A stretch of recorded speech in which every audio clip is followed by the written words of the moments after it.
नमस्कार मित्रों, आज आपके लिए पौराणिक प्रसंग लेकर उपस्थित हैं। आज का प्रसंग है पाप और पुण्य का भेद। मित्रों, प्रसंग में आगे बढ़ने से पहले आप हमारे चैनल को अवश्य सब्सक्राइब कर लेना, वीडियो को लाइक और अपने मित्रों से शेयर करना, एक छोटा सा कमेंट्स लिखकर हमारा उत्साहवर्धन तो जरूर करना मित्रों। तो आइए आनंद लेते हैं प्रसंग का। एक धर्मात्मा ब्राह्मण थे। वे बड़े सदाचारी और बड़े तपोनिष्ठ थे। संसार के सुखों और भोगों से दूर वन में आश्रम बनाकर रहते थे। अपने आश्रम के द्वार पर दोनों भुजाओं को ऊपर उठाकर बैठकर तप करते थे। वन के कंदमूल फल खाते थे। तपमय जीवन व्यतीत करते थे। ब्राह्मण का नाम मांडव्य था। वे दिन रात तप में संलग्न रहते थे। तप करने के कारण उनमें प्रचुर सहन शक्ति पैदा हो गई थी।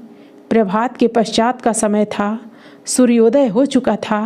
आकाश में पंछी चहचहाते हुए घूम रहे थे।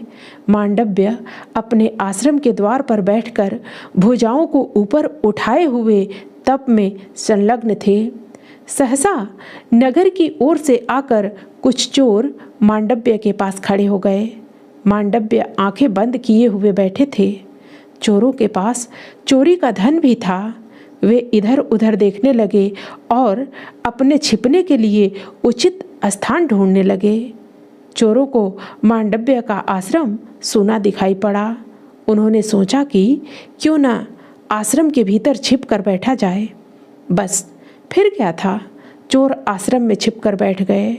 उन्होंने चोरी का धन आश्रम के भीतर ही छिपा दिया। चोरों के पीछे पीछे राजा के सैनिक भी मांडव्य के पास पहुंच गए। उन्होंने मांडव्य से पूछा, मुनिश्रेष्ठ, क्या यहाँ कुछ चोर आए थे? वे किस ओर गए हैं? किंतु मांडव्य मौन रहे। उन्होंने सैनिकों के प्रश्नों का कोई उत्तर नहीं दिया। उनके मौन से सैनिकों के मन में संदेह पैदा हुआ। उन्होंने सोचा कि हो न हो यह तपस्वी भी चोरों से मिला हुआ है। सैनिक आश्रम के अंदर घुस गए। भीतर जाकर वे चोरों और चोरी के माल को ढूंढने लगे। आश्रम के भीतर छिपकर बैठे हुए चोर तो मिल ही गए, चोरी का माल भी मिल गया।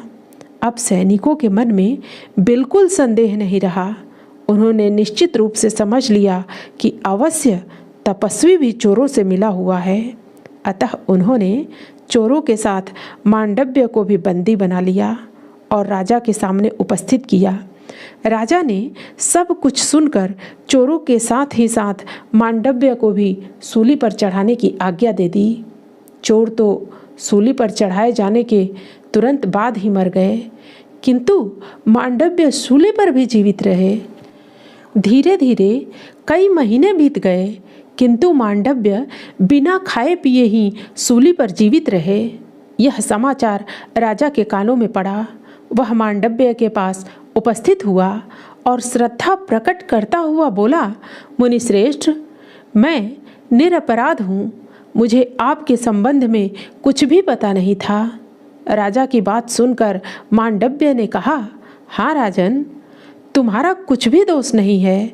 मैंने पूर्व जन्म में अवश्य कोई ऐसा पाप किया था जिसके कारण मुझे यह दुख भोगना पड़ रहा है। राजा ने मांडव्य को सूली से नीचे उतारा।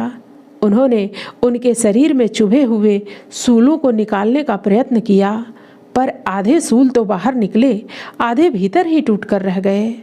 फिर भी मांडव्य जीवित रहे। आधे सूल भीतर रहने के कारण लोग उन्हें अड़ी मांडव्य कहने लगे। अड़ी मांडव्य रात में सभी मुनियों को पक्षियों के रूप में बुलाते और उनसे पूछते कि मैंने ऐसा कौन सा पाप किया है जिसके कारण यह कष्ट भोगना पड़ रहा है। किसी भी मुनि या तपस्वी ने उनके प्रश्न का उत्तर नहीं दिया। उन्होंने उसी अवस्था में शरीर का त्याग कर दिया। मांडव्य ने स्वर्ग में धर्मराज के पास जाकर पूछा, मैंने ऐसा कौन सा पाप किया था जिसके कारण मुझे अपार कष्ट झेलने पड़े।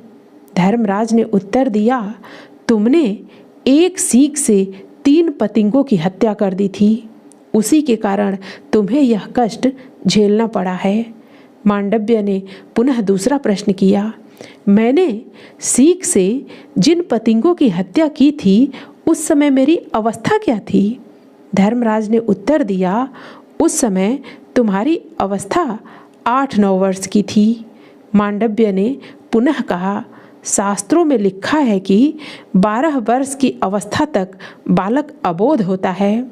उस समय तक जो भी पाप वह करता है वह क्षमा के योग्य होता है।